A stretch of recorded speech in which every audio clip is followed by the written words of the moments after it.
나주 저작거리에서 가장 큰 새우젓 도매상각의 주인인 황참봉 덕삼이는 넉넉한 살림에다 부인 매양이와의 금술은 더없이 좋았으며 하나뿐인 아들 갑수까지 마을에서 글 공부 잘하는 수재로 소문이 나 있었으니 그야말로 세상 부러울 것이 없었습니다. 어느 날 저녁 덕삼이 일을 마치고 돌아와 안채로 들어오자 가게의 장부를 꼼꼼히 살피던 부인 매양이는 발소리만으로 그를 알아채며 반겼지요.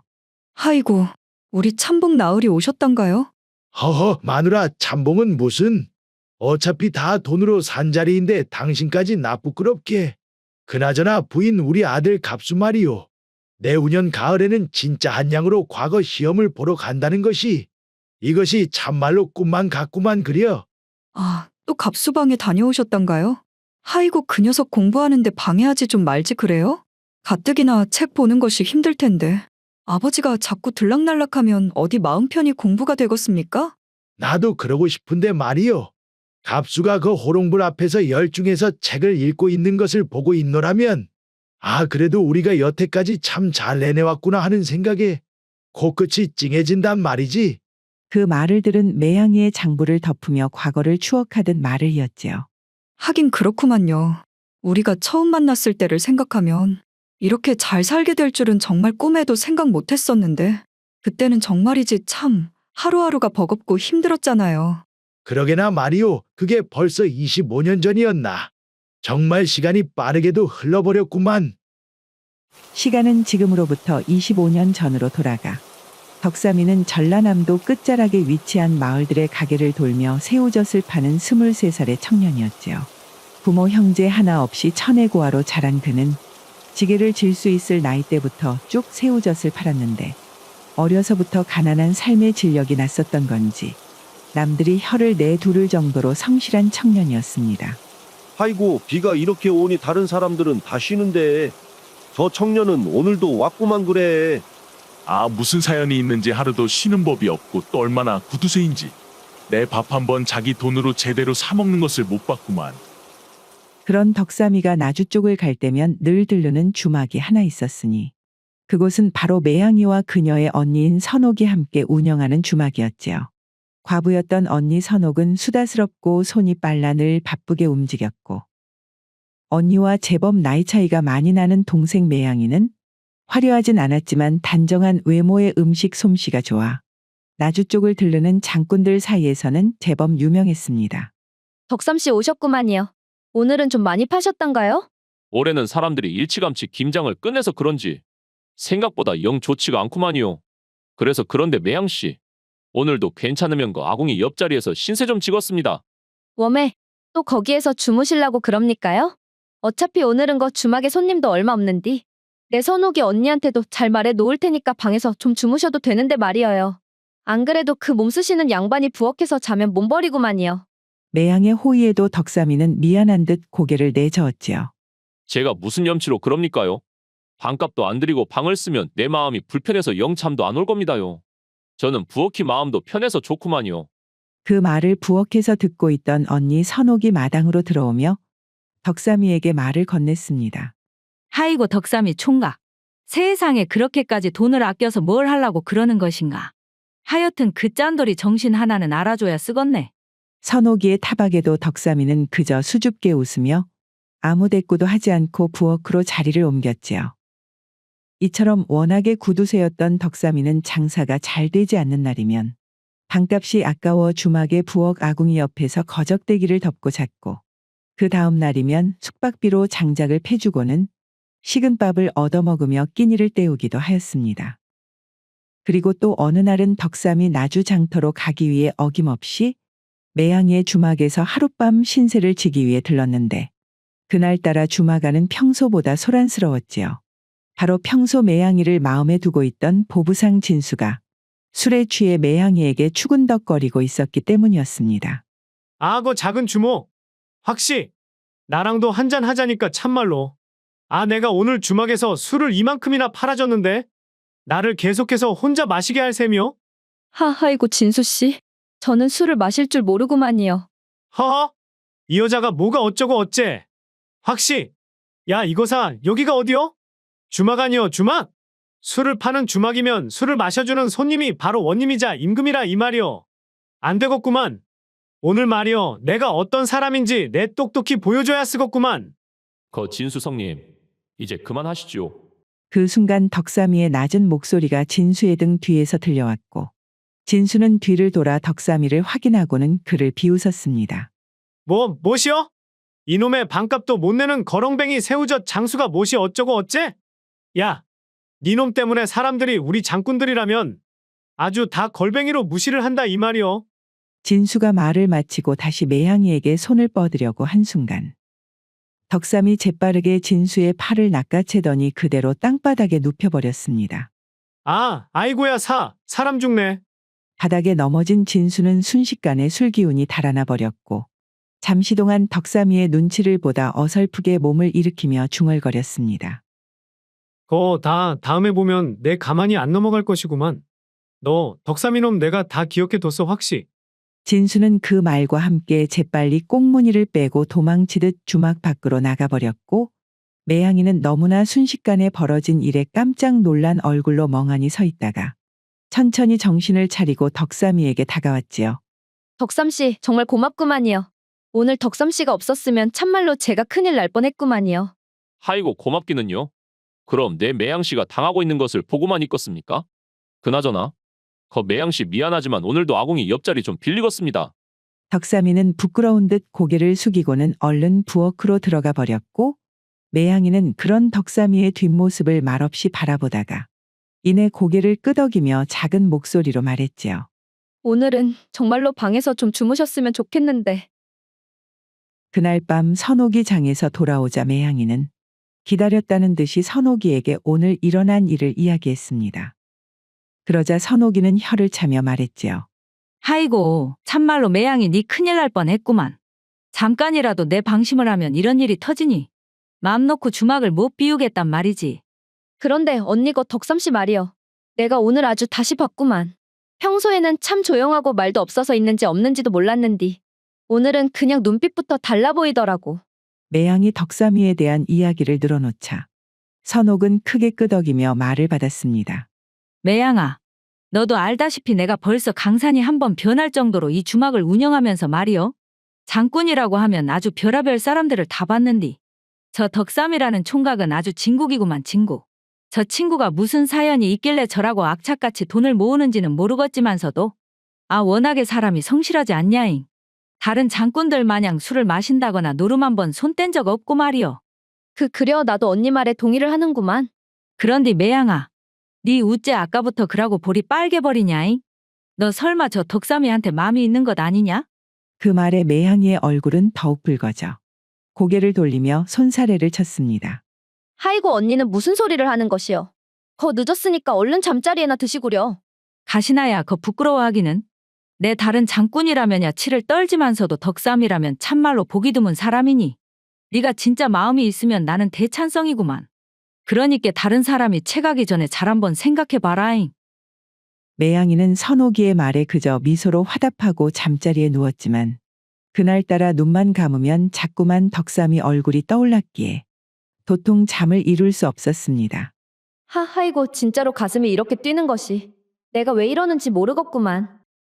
그날 밤을 계기로 매향이의 마음속에는 덕삼이라는 이름의 작은 씨앗이 심어져 그녀의 마음 한구석을 차지하기 시작했습니다. 덕삼이가 매향이를 위기에서 구해준 일이 있고 나서 며칠 후 나주 장터에는 아침부터 억수 같은 비가 내렸기에 주막에는 좀처럼 오가는 손님이 없었는데요. 하지만 저녁 무렵이 되자 그 폭우를 뚫고 매향이의 주막을 찾는 이가 있었으니 그는 바로 덕삼이었습니다. 아이고 덕삼씨 세상에 이게 무슨 몰골이랍니까? 얼른 부엌으로 가셔서 아궁이 불에 몸 좀 말리셔요. 매향이는 급히 덕삼이를 부엌으로 데리고 가 아궁이에 불을 지피며 그의 몸을 따뜻하게 해주었고 덕삼이는 부끄러운 듯 고개를 숙이며 아궁이 앞에 앉았습니다. 저기 덕삼씨. 다른 장군들은 전부 비 온다고 쉬는데 도대체 덕삼씨는 왜 이렇게까지 악착같이 돈에 집착을 하시는 겁니까요? 매향이의 질문에 덕삼이는 한참을 말없이 그저 아궁이 불을 바라보다가 조용히 입을 열었지요. 내가 말이오요. 어릴 적부터 고아로 기댈 곳 하나 없이 이런저런 힘쓰는 일을 하며 너무나 힘들고 서러운 일을 많이 겪었구만요. 그래서 혹시라도 후에 내가 장가라도 들고 아버지가 되면 내 자식들만큼은 이런 일을 시키지 않고 편히 살게 해주고 싶어서 그래서 내 이렇게 일을 하는구만요. 그 말을 들은 매양이는 마음속에서 찡하게 울리는 듯한 느낌이 들었습니다. 아이고, 덕삼 씨가 그런 생각으로 일을 하는 줄은 내 꿈에도 몰랐구만요. 참말로 거 남자는 남자구만요. 그나저나 덕삼 씨 오늘은 몸도 이렇게 젖었으니 제발 방에 들어가서 주무세요. 돈은 안 받을 테니까 말이어요. 어차피 오늘은 손님도 아무도 없으니 누구 하나 불평할 사람이 없구만요. 아닙니다요, 매양씨. 저는 참말로 괜찮습니다요. 이렇게 비에 몸까지 젖었는데 여기서 자면 감기라도 걸릴까봐 걱정되어 그럽니다요. 괜히 우리 주막에서 머물렀다가 감기 걸렸다고 소문이라도 나면 어떡합니까? 매양씨, 저는 참말로 괜찮습니다요. 제가 평생 혼자 살아와서 남의 도움을 받는 게 익숙하지가 않아서 그렇구만요. 남이라는 말에 매양이는 순간 마음이 찌르는 듯한 느낌이 들어 자신도 모르게 목소리를 높였습니다. 뭐시라고요? 그럼 남이 아니라 내 도움이면 어떻겠습니까요? 네? 내 도움이라니. 지금 그것이 무슨 말입니까요? 매양씨, 내가 잘 이해가 안 되는디. 그러니까 부부 사이에는 네 거 내 거가 없으니 우리가 부부가 된다면 내가 도움을 주는 것도 남의 도움이 아니라 내 도움이 되는 것 아니겠습니까? 매양이의 갑작스러운 말에 어안이 벙벙해 아무 말을 잇지 못하는 덕삼이. 그게 지금 무슨... 영문을 몰라 어찌할 바를 모르는 덕삼이에게 매양이는 용기를 내어 몸을 날렸고 덕삼이는 행여 매양이 다치지 않을까 와라 끌어안았습니다. 그리고 매양이를 품에 안은 덕삼이의 심장이 폭발하듯 요동칠 때 그 순간을 놓치지 않고 매양이는 얼른 덕삼이의 입술위에 자신의 입술을 가만히 포개었지요. 주막 밖에는 여전히 빗소리가 요란하게 들렸지만 두 사람은 그 비소리마저 듣지 못할 만큼 서로의 마음속으로 깊이 들어가고 있었습니다. 그렇게 서로의 마음을 확인한 덕삼이와 매양이는 이후 급속도로 사이가 가까워져 마침내 이듬해 봄 혼례를 치르게 되었지요. 그 후 그동안 덕삼이가 악착같이 모아둔 돈과 그리고 매양이 주막살이를 하며 아껴 모은 돈, 거기다 언니 선옥이 보태준 돈까지 모아 나주 저작거리 한 귀퉁이에 작은 새우 도매상을 차리게 되었고 그때부터 25년이 지난 지금까지 쭉 장사를 하며 슬아의 아들 갑수 하나를 두고 이제는 남부러울 것 없는 삶을 살 수 있게 된 것이었습니다. 시간은 다시 처음으로 돌아와 매양이는 추억에 젖은 눈빛으로 덕삼이를 바라보며 말했습니다. 생각해보면 참 대단하구만요. 그렇게 그 구두쇠 새우젓 장수였던 당신이 가게를 차리고 나서 큰 돈을 벌자마자 가장 먼저 한 것이 원님께 그 참봉자리부터 산 것이니 말이어요. 뭐 어찌되었든 그 덕에 우리 갑수는 과거 시험을 준비할 수도 있게 되었으니 당신이 그 원을 이루기는 이렇구만요. 그려. 내 그것 때문에 어렸을 때부터 악착같이 돈을 모았지 않겠나. 그래서 그런지 그 녀석이 방에 앉아서 글 읽는 모습을 보면 내 밥을 안 먹어도 배가 부른 것 같다니까. 부인 매양이는 그 말에 웃으며 장부를 바라보더니 표정을 바꾸며 다시 말을 했습니다. 그나저나 당신 거 사람을 봐가면서 외상을 주시라니까 좀. 그 덕철이 놈이 돈을 떼어먹고 석 달 전에 야반도주를 해버렸고 가만 보자 또 병욱이 아재한테도 벌써 5년째 돈을 못 받고 있으니 이 정도면 이 아재한테는 돈 받기 그른 거 아닙니까요? 마누라. 아무리 내가 구두쇠라지만서도 어떻게 장꾼들 상대로 외상 한 번 안 주고 가게를 꾸려나갈 수가 있겠소? 그래도 그 사람들 덕분에 우리가 이렇게 나주에서 제일 큰 도매상이 된 것 아니겠소? 웜에 곧 참복 나으리. 장가 가기 전에는 손에 침 묻히는 것도 아낄 만큼 아끼던 양반이 언제부터 그렇게 후회지셨던가요? 그래도 이제는 좀 인심을 써도 되지 않겠어? 우리가 이렇게까지 먹고 살게 되었으면 어려운 사람들 사정도 좀 봐주고 마음을 크게 먹을 줄도 알아야지. 매양이의 말에 부끄러운 듯 머리를 극적이며 대꾸를 하는 덕삼이. 그러다 덕삼이는 뭔가 생각난 듯 부인을 바라보며 말을 덧붙였습니다. 그나저나 그 병욱이 이야기가 나와서 말인데 그 친구가 이번에는 그동안 밀린 외상값을 갚으러 오겠다고 했구만 그래. 뭐시라고요? 5년 동안이나 외상값을 밀린 그 아재가 말이어요? 도대체 얼마나 갚는다고 그럽니까요? 참말로 별일이 다 있구만요. 글쎄 다음 주 한가위가 지나면 찾아오겠다는데 한번 즐거운 마음으로 느긋하게 기다려 봅시다요. 이후 시간은 한가위가 지나고 일주일 정도 흐른 어느 날. 이미 예고했던 대로 병욱이 이른 아침부터 그동안 밀린 외상값을 갚겠다며 덕삼이의 집을 찾아왔지요. 그동안과 한두 번도 아니고 오랫동안 신세를 지게 되어서 참말로 송구했습니다요, 참복날이. 이 친구야. 자네가 그동안 조금씩 외상을 더해간 게 벌써 5년이 넘었는데 내 자네 면전에 대놓고 말하기는 그렇지만 나는 솔직히 자네에게 받을 돈은 반쯤 포기하고 있었구만 그래. 그나저나 자네 앞으로 달려있는 외상값이 그동안 다 하면 100냥 가까이는 될 터인데 이번에 얼마나 갚겠다는 것인가? 덕삼이의 물음에 병욱이는 뜻밖에도 여유로운 미소를 지으며 품속에서 주먹만한 보자기를 하나 꺼내더니 덕삼이 앞에 조심스레 내려놓았지요. 이게 뭔가 병욱이? 한번 열어보십시오, 참복나으리.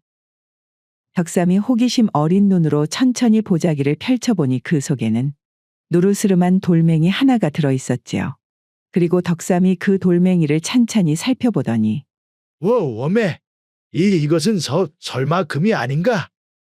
자네 이것을 도대체 어디에서 났는가? 그게 말입니다, 참복나리.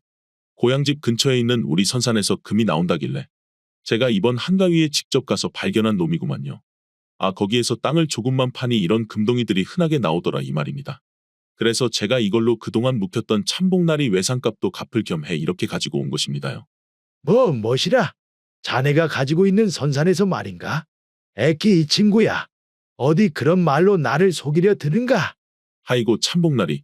제가 여태까지 나리와 왕래를 하면서 외상값을 밀렸으면 밀렸지. 단 한 번이라도 거짓말을 한 적이 있었습니까요? 그려 자네가 여태 다른 것은 몰라도 허튼 말을 한 적은 없지. 그럼 말일세 병욱이. 자네 말이 정말이라면 나를 그 자네 고향을 데리고 가서 진짜 금이 나오는지 한번 보여줄 수도 있겠는가? 물론이지요. 다른 사람도 아니고 제가 새우젓 장사를 하며 가장 많이 신세를 졌던 분이시니 당장에라도 모시고 갈 수도 있습니다. 안 그래도 제가 그곳에 갔을 때 땅에 저만 알아볼 수 있게 표시도 해놓았구만요. 그려. 그럼 자네 오늘은 말일세 여기서 이럴 게 아니라 내가 자네에게 외상값도 받았으니 일단 이 금도 진짜인지 같이 가서 한번 확인을 해보고 내 술도 후하게 대접을 하도록 하겠네. 자, 얼른 같이 가세. 다른 사람이 하는 말이라면 쉽게 믿지 않았을 테지만 병욱이 워낙에 말수도 없고 정직한 인물이었던지라 집을 나서는 덕삼이의 마음속에는 묘한 기대와 설렘이 점점 피어나고 있었습니다. 그리하여 며칠 후 덕삼이는 이틀에 걸쳐 병욱이와 함께 구례의 지리산 자락에 위치한 그의 선산에 도착하게 되었지요. 산에 도착한 그들은 병욱이 땅에 표시해 두었다는 장소로 가기 위해 한참 동안 깊은 숲속을 뚫으며 산을 올라갔고 얼마나 산을 올랐을까 갑자기 병욱이가 발을 멈추더니 여기입니다. 제가 표시해뒀던 곳이 이쯤이었죠. 하며 바닥에 무성이 쌓인 낙엽을 툭툭 걷어내기 시작했습니다. 낙엽 아래는 촉촉한 흙이 드러났고 그는 손에 작은 괭이를 쥐고 조심스레 파내려가기 시작했는데요. 이제 곧 나올 겁니다. 제가 분명히 이 자리를 기억하고 있었구만요. 그리고 몇 차례의 괭이질이 더 이어지고 괭이 끝에 무엇인가 둔탁한 소리가 들리더니 땅속에 있는 누르스름한 돌멩이가 모습을 드러내었습니다. 그 돌은 분명 일반 돌과는 결이 달랐고 돌의 표면에는 금빛의 띠가 얼기설기 박혀 있었지요. 허풍이 아니었구만. 저 병욱이 말이 허풍이 아니었어. 병욱이 말한 금 이야기가 진짜라는 것을 확인한 덕삼이는 그와 함께 산에서 내려와 근처 마을 주막으로 향했습니다. 덕삼이는 주막의 자리를 잡자마자 주모가 내온 막걸리 사발을 단숨에 들이키고는 말을 꺼냈지요. 아이고 참말로 막걸리 시원하구만. 그나저나 병욱이 자네 그 금덩어리들 말이요. 내가 곰곰이 생각을 해봤는데 우리 두 사람이 손을 잡고 그 산에서 금광을 만들어 캐면 어떻겠는가? 그러자 병욱이는 당연히 함께 할 거라고 생각했던 덕삼이의 기대와는 달리 고개를 저으며 말했지요. 참복나리. 그 사업이라는 것도 깜냥이 되는 양반이 해야 하는 것이지. 막말로 저 산에 금이 있다고는 하나 그것이 얼마나 있는지도 확실하지 않은 상황에서 나같이 그릇이 작은 사람이 하기에는 일이 너무 큰 것 같구만요. 이 사람아. 그래서 내가 자네랑 함께 하자고 하는 것 아니겠는가? 자네랑 내가 같이 손을 잡으면 그 산을 파내는 것이야 시간 문제 아니겠는가? 참복날이 참 말씀은 고맙지만서도 저는 그런 사업이니 뭐니 복잡한 것 말고 거기에서 발견한 금이나 좀 팔아. 이제 새우젓 지게 좀 그만 지고 편하게 살고 싶은 마음뿐입니다. 아 참나. 이거 참 저 금을 앞에 두고 덕삼이는 병욱이의 말에 잠시 입맛을 다시며 깊은 생각에 빠졌지요. 그리고는 이내 눈을 반짝이며 병욱이에게 다시 제안을 했는데요. 그럼 말일세. 나한테 자네 집 그 선산을 파는 것은 어떻겠는가? 네? 뭐시라고요? 하이고 다른 것도 아니고 어떻게 선산을 갖다가. 네, 500냥 주겠네. 자네가 원하는 것이 편하게 사는 것이라면야. 내가 당장에라도 돈을 마련해서 줄 수 있구만. 자네는 그토록 권하는 편안한 삶을 손에 넣어서 좋고 일 벌이기 좋아하는 나야 새로 사업을 시작하게 되니 이것이 서로 좋은 일 아니겠는가? 가만 보자. 그곳에 묻혀있는 금을 생각하면 하기야 암만 금이 많이 묻혀있다고 해봐야 그것을 파내려면 돈이 있는 양반이 하는 것이 맞는 것이고. 좋습니다. 내 다른 사람도 아니고 참복날이라면 워낙에 그동안 신세진 것도 있으니 제가 팔겠습니다요. 그것이 참말인가? 허허, 정말로 고맙네 병욱이 자네. 병욱은 그저 쑥스럽게 웃으며 막걸리 잔을 들어 덕삼이와 건배를 했습니다. 두 사람은 그 자리에서 몇 잔의 막걸리를 더 나누며 앞으로 펼쳐질 일들에 대해 밤이 깊어가는 줄도 모르고 즐겁게 이야기를 하였지요. 이후 모든 일을 일사천리로 마친 덕삼이는 일주일 만에 나주 집으로 돌아왔습니다. 그리고 그날 저녁 덕삼이는 부인 매향이와 저녁 식사를 하던 도중 갑자기 상 한가운데 묵직한 보자기를 올려놓았는데요. 당신, 이것이 뭔디 식사를 하시다 말고 갑자기 상에 올려놓으신대요? 부인 매향이의 물음에 덕삼이는 미소로 대답을 하며 자신있게 보자기를 풀었습니다. 이것이 말이요. 금이구만 금덩이. 뭐라고요? 이 양반이 어디를 가셨나 했더만 느닷없이 금이라니. 당신 일주일 동안 도대체 뭘 하고 오신 겁니까요? 덕삼이는 부인에게 신이 나서 지난 일주일 동안 있었던 일들을 술술 이야기했습니다. 병욱이를 따라 구례의 선산에 간 것부터 그곳에서 금을 캐낸 것, 그리고 결국 큰 돈을 주고 그 선산을 샀다는 이야기까지 말이지요. 아니 장부를 보는 사람은 나인데 나하고는 한마디 상의도 없이 지금 산을 샀다는 말입니까요? 그것도 지금 사방팔방에 빚까지 끌어다가. 아이고 어쩌겠소. 내가 아니면 다른 사람에게 그 산이 넘어갈 수도 있는 판국에 일이 그렇게 흘러가 버렸으니 이미 엎질러진 물 아니겠는가? 그러니 너무 화내지 마시게 마누라. 하이고 엎질러진 물이라니요? 그 엎질러진 물에 우리 집안 생계까지 다 떠내려가면 그때 가서는 어쩌려고 그러십니까? 부인 우리 갑수 말이요. 내년 가을이면 과거 시험을 보러 갈 터인데 만에 하나 아니지. 분명히 그 시험에 급제를 해서 벼슬길이라도 오른다면 그때부터는 또 돈이 얼마나 들어갈지 생각이나 해봤소. 어디 이 새우젓 도매상 가지고야 그것을 감당이나 할 수 있겠냐 이 말이오. 그러니 항상 그랬듯이 이번에도 나를 좀 믿어주면 안 되겠는가? 아들 이야기가 나오자 표정이 다소 누그러지는 매향. 그럽시다 그래요. 여태 당신 하나 믿고 살아왔는데 이제 와서 뭐. 그래도 앞으로 이런 큰 결정을 하실 때는 꼭 나한테 먼저 좀 상의를 해줬으면 좋겠구만요. 덕삼이는 그제서야 안도의 미소를 지으며 매향의 손을 지그시 잡았지요. 알았네 알았어. 내 다음에는 꼭 그렇게 하겠네. 그나저나 오늘은 내가 자네를 그날처럼 다시 한번 안아봤으면 하는데 말이오. 하이고, 아주 이 나이 드시고도 아직도 주책이시구만요. 덕삼이 살며시 부인을 끌어안자 매향의 얼굴에는 마지못해 미소가 띄워졌습니다. 하지만 그 미소와는 별개로 그녀의 마음 한구석엔 이전에는 없던 걱정과 불안이 마치 무거운 돌멩이처럼 떡하니 자리 잡기 시작하였지요. 희한하게도 이런 불길한 예감이라는 것은 틀리는 법이 없듯이 매향의 마음속에 떡하니 남아있던 불안은 결국 시간이 지나며 현실이 되어 고개를 들기 시작하였습니다. 덕삼이는 자신이 융통할 수 있는 대로 빚을 더 끌어모아 장정 여럿을 고용해 선산 깊은 곳으로 데리고 가 숲속의 움막 하나를 창고 겸 숙소로 세우고는 여기구만 여기. 병욱이가 금을 캤다는 자리가 바로 이쯤일세. 일단은 이 근처에 동굴이 있으니 그곳부터 한번 봐보기로 하세. 이후 비가 오나 눈이 오나 매일같이 현장을 지킨 덕삼이 어느새 시간은 반년이나 흘러버렸고 그동안 금이라고 나온 것은 병욱이 처음 보여줬던 것과 비슷한 조그만 금덩이 2개, 그것이 전부였습니다. 이보게, 혹시 다른 자리를 다시 봐보는 게 어떻겠는가? 이 근처 골짜기는 아직 손도 못 댔자는가? 참복나으리, 저희도 다 경험이라는 것이 있는데 이 산속에 더 파봐야 뭐가 나올지 이제 장담을 못하겠습니다. 저희들은 오늘부로 철수하겠습니다요. 그 말 앞에서 덕삼이는 아무 말도 하지 못한 채 동굴 입구에 혼자 남아 그저 손에 쥐고 있던 조그마한 금덩이만을 하염없이 바라보았습니다. 그리고 그제서야 덕삼이의 머릿속에 반년 전 매향이 했던 말이 떠올랐지요. 그 엎질러진 물에 우리 집안 생계까지 다 떠내려가면 어쩌려고 그러십니까? 일이 이렇게까지 되자 무엇인가 수상함을 느낀 덕삼이 그는 혹시나 하는 마음에 병욱이의 집을 찾았는데요. 산에서 내려와 한나절을 더 걸어 병욱이 살고 있는 마을에 도착을 했을 때 그의 눈앞에 펼쳐진 것은 한참 전부터 비어버린 듯한 허름한 초가집뿐이었지요. 설마 이것이? 아니요. 그 친구가 그럴 친구가 아닌데 도대체 이것이?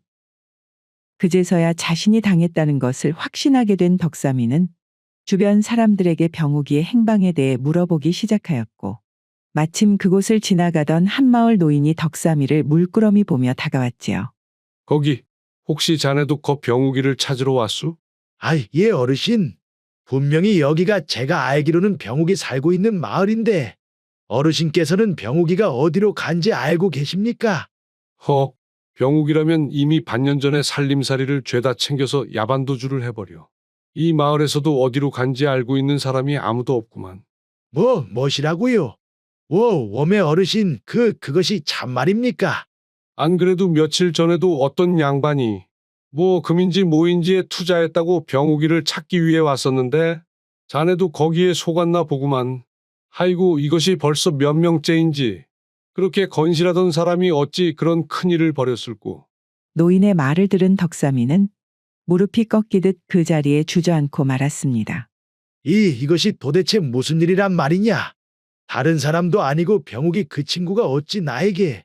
이미 굴을 파느라 지은 빚은 눈덩이처럼 불어나 있었고 그 돈을 빌리느라 담보로 잡힌 집과 새우젓 도매상 가게 그리고 그나마 가지고 있었던 땅들마저 전부 다 사라지게 된 덕삼이 결국 그의 손에는 그렇게 꿈꾸던 황금 대신 아무 쓸모가 없는 텅 빈 산 하나만 덩그러니 남은 채 그는 순식간에 완전히 빈 털털이 신세가 되어버렸지요. 나주에서 모든 삶의 터전을 잃어버린 덕삼이 가족. 그리하여 그들은 어쩔 수 없이 금을 찾겠다며 산에 지었던 동굴 앞에 창고용 움막으로 보금자리를 옮겼습니다. 그곳에서 이전 덕삼이의 가족의 단란했던 모습은 온데간데 없이 사라지고 오직 침울한 공기만이 움막 안을 가득 메우고 있었지요. 그리고 움막으로 이사를 한 지 일주일 정도 흐른 어느 날 아침 덕삼이의 아들 갑수가 평소보다 일찍 일어나 바삐 몸을 챙기고 나섰습니다. 갑수야, 너 이 일은 아침부터 무슨 일이 있는 것이냐? 아버지, 저 일을 좀 하러 다녀오겠습니다. 아들 갑수의 말에 덕삼이는 깜짝 놀라 그를 붙잡았지요. 이 일이라니 갑수야. 네 지금 무슨 소리를 하는 것이냐? 과거 시험이 1년 정도밖에 남지 않은 이 시점에서 네가 일을 하다니? 엊그제 구례읍내를 지나가다가 대목장에서 나무썰 인부를 구한다기에 제가 그곳에서 일을 한번 배워보기로 했습니다요. 담담한 표정으로 꺼내는 아들 갑수의 말에 덕삼이는 순간 가슴이 철렁 내려앉았습니다. 뭐시라고? 아니요. 다른 것은 몰라도 그것은 안 된다, 갑수야. 네가 왜 나가서 그런 일을? 아버지 과거 공부도 물론 좋지만서도 지금은 우리가 굶어 죽게 생길지도 모르는 판국에 그런 것을 따질 때가 아니지 않습니까요? 그동안은 아버지께서 죽기 살기로 집안을 키워오셨던 것처럼 이제는 저 역시 나서야 할 때가 된 것 같습니다요. 그러면 다녀오겠습니다, 아버지. 그렇게 말을 마친 갑수는 산길을 내려 구례읍내로 향했고 덕삼이는 그 뒷모습을 하염없이 바라보았습니다. 아이고, 내가 도대체 무슨 짓을 한 것인가? 내 절대로 자식에게는 힘든 일을 시키지 않겠다고 다짐했건만 그저 돈에 눈이 멀어 잘못된 선택으로 자식을 이 지경까지 내몰았구만. 덕삼이의 눈에서는 하염없이 후회의 눈물이 흘렀지만 이미 모든 것은 늦어버린 후였지요. 그는 갑수가 떠난 산길을 한참 동안 바라보다 깊은 한숨을 내쉬며 몸을 돌렸고 순간 그의 눈에 움막 너머로 방치된 채 버려진 금광 동굴이 들어왔지요. 덕삼이는 한동안 멍하니 동굴 입구를 바라보다가 홀린 듯 한 걸음 한 걸음 천천히 동굴 안으로 들어섰습니다. 그래, 내 더 이상 가족들을 볼 면목이 없구만. 이렇게 아무도 나를 찾지 못하는 곳에서 조용히 가는 것도. 한 발 한 발 무거운 마음으로 어두운 동굴 속에 발을 내딛는 덕삼이. 밖은 아직 한여름의 뜨거운 날씨에도 불구하고 동굴 안은 마치 깊은 겨울처럼 차갑고 싸늘했는데요. 모든 것을 포기한 채로 얼마나 동굴 안을 걸었을까. 순간 덕삼이는 눈앞에 믿지 못할 광경을 마주했지요. 아니? 이것이 어찌 지금 여기에 있단 말인가? 어두운 동굴 안 희미한 빛 줄기 안에서 전혀 예상치 못한 뜻밖의 물건이 반짝이며 그의 시선을 끌었습니다. 이후 한밤중이 되어서야 덕삼이는 천천히 움막으로 돌아왔습니다. 움막의 입구에서는 안절부절 못하며 그를 기다리던 매향이 덕삼이를 보자마자 급히 달려나왔지요. 아이고 당신. 도대체 어디를 그렇게 다녀오셨던가요? 무슨 큰일이라도 난 줄 알고 내가 얼마나 걱정을 했다고요. 매향이 걱정에 가득 찬 목소리로 물으며 남편의 얼굴을 살폈지요.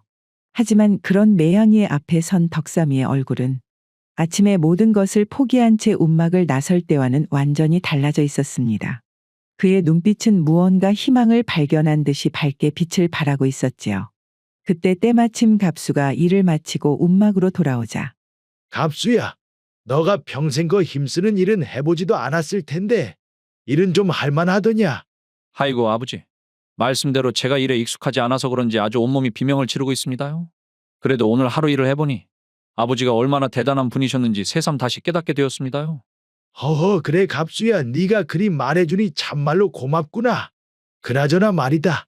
내 너에게 한 가지 부탁이 있는데 말이요. 아버지 부탁이라니 갑자기 무슨 말씀이세요? 내일부터 일을 마치고 돌아올 때마다 그 목장에서 나오는 톱밥이랑 볏짚 같은 것들이 있으면 좀 챙겨서 나에게 줄 수 있겠느냐?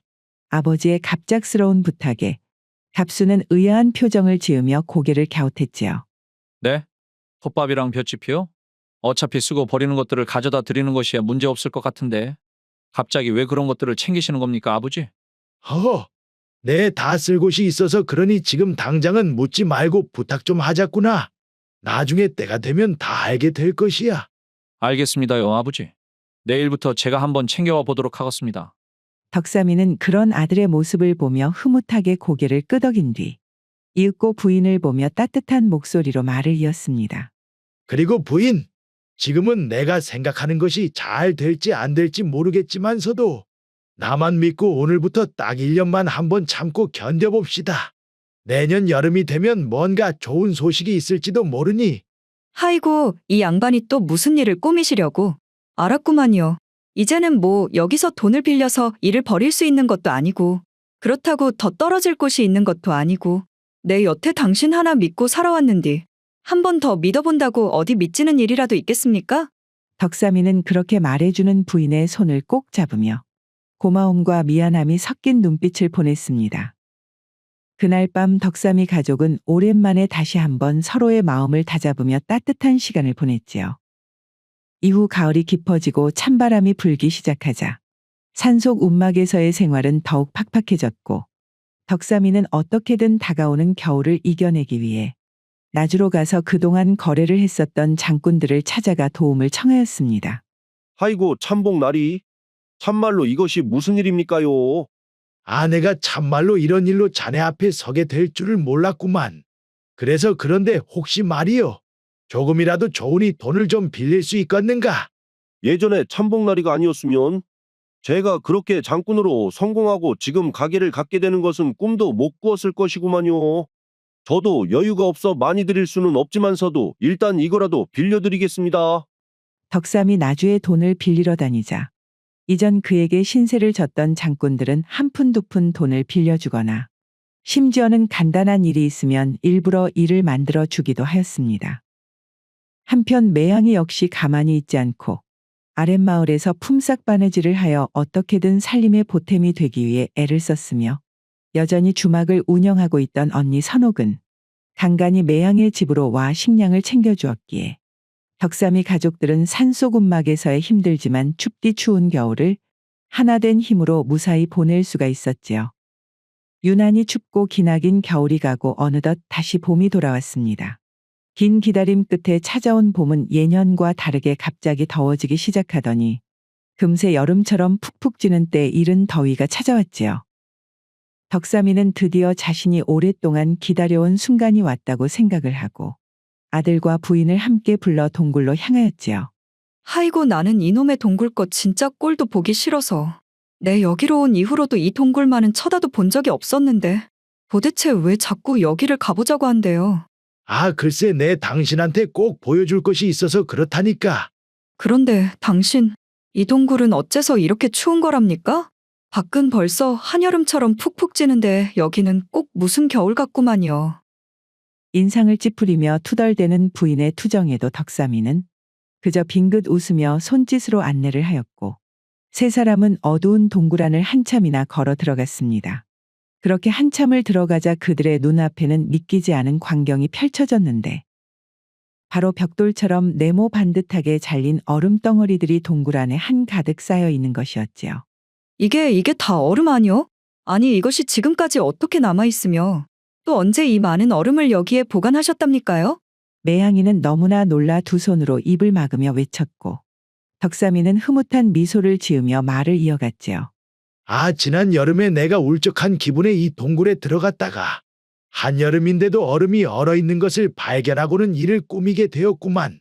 그리하여 우리 갑수랑 겨우내 꽁꽁 얼어붙은 강에서 얼음을 잘라다가 차곡차곡 쌓아 두고는 갑수에게 부탁한 톱밥하고 볏짚을 채워 넣었구만. 그래. 여기라면 분명히 여름이 되어도 얼음이 녹지 않을 것이라고 확신을 했거든. 아이고, 아주 아버지랑 겨우내 얼음 작업을 하느라 죽는 줄 알았는데 또 이렇게 늦봄까지 남아있는 것을 보니 뭔가 흐뭇하구만요. 그나저나 당신, 이 많은 얼음들 이제 어떻게 하실 생각입니까요? 아, 그거야 당연히 우리가 어려웠을 때 가장 신세를 많이 진 곳에 보내야 하지 않겠는가? 떼양볕이 강렬하게 내리쬐는 어느 날 나주 산골에 위치하고 있는 선옥이의 주막에는 오랜만에 반가운 손님이 찾아왔는데 바로 덕삼이가 아들 갑수와 함께 얼음을 나귀가 끄는 수레에 가득 담아 찾아온 것이었습니다. 하이고 황서방. 아, 이 무더운 날에 도대체 뭐를 이렇게 가지고 왔단가? 형님, 이게 말입니다. 저희 집 뒤 동굴에서 지난 겨울 내내 저장해뒀던 얼음이구만이요. 그 동굴에서 겨우내 보관한 얼음이 이렇게 여름까지 그대로 남아있기에 저 형 생각이 나서 이렇게 먼저 가지고 왔습니다요. 선옥은 얼음덩이를 조심스레 만져보더니 두 눈을 동그랗게 뜨며 감탄을 금치 못했습니다. 웜에. 이것이 진짜 얼음이 맞구만. 내 보면서도 참말로 믿기지가 않는디. 그러면 형님, 어디 이 얼음을 여기 주막에서 한번 써보시겠습니까? 저 형께서 쓰신다고만 하면야 내 주기적으로 사람을 통해 얼음을 보내드리겠습니다.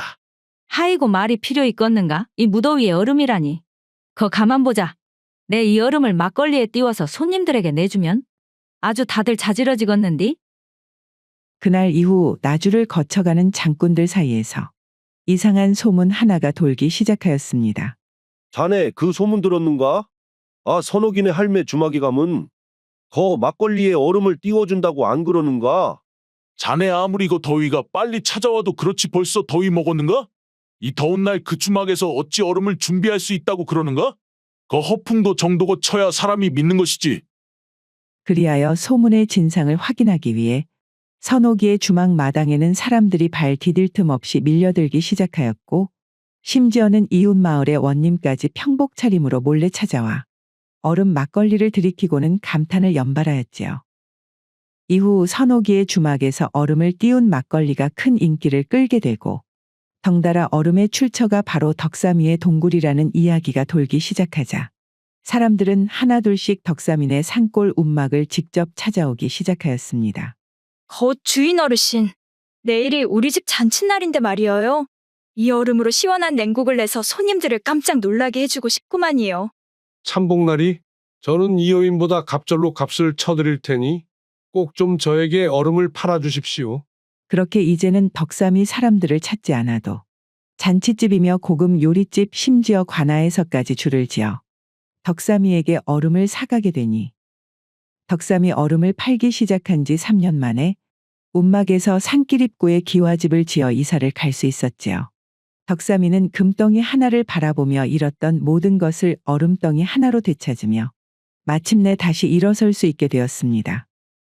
그렇게 동굴 속 얼음이 황금보다 귀한 노다지가 되어 덕삼이의 가족을 일으켜 세운 지도 어느덧 5년의 세월이 흘렀습니다. 그날도 초여름의 어느 저녁 덕삼이 일을 마치고 돌아와 안채로 들어오자 얼음 가게의 장부를 꼼꼼히 살피던 부인 매양이는 발소리로 그를 알아채며 반겼지요. 아이고, 우리 참봉 나으리 오셨던가요? 허허, 그 참봉은 무슨? 그나저나 당신 또 갑수방에 들렀다 오셨소? 그 방은 이제 비어있는데 대체 뭘 자꾸 들여다보시는 거랍니까? 그것이 부인 나도 아는데 말이지. 아, 그놈의 자식이 목장에서 나무 써는 일을 할 때가 엊그제 같은데 이제는 기어이 과거에 급제해서 한양에서 벼슬살이까지 하고 있으니 내 그것이 실감이 나지 않아서 자꾸만 방을 들여다보게 되는구만. 아이고, 참말로 갑수까지 일을 나서겠다고 할 때는 우리 집안이 어떻게 되나 했었는데 정말 당신 말대로 꿈만 같구만요. 그나저나 당신 오늘 또 얼음 외상을 주신 거래요? 누차 말하지만서도 사람 좀 봐가면서 외상을 주시라니까요. 지난번에도 그 진씨 겨우겨우 받아냈잖아요. 덕삼이는 부인의 타박에 웃으며 대꾸를 했습니다. 마누라, 어떻게 장군들 상대로 외상 한 번 안 주고 가게를 꾸려나갈 수가. 잠깐만, 그나저나 우리가 말이요. 이전에도 이런 대화를 한 것 같은디. 생각해보니 참말로 그렇구만요. 그래. 아이고 거 참말로 우습구만. 덕삼이와 매양이 두 사람은 행복하면서도 또 힘들었던 지난 기억을 함께 떠올리며 한참을 웃었습니다. 그렇게 오늘도 지리산 산자락 아래 위치한 덕삼이네 기와집에는 늦은 밤까지 두 사람의 웃음소리가 끊이지를 않았지요.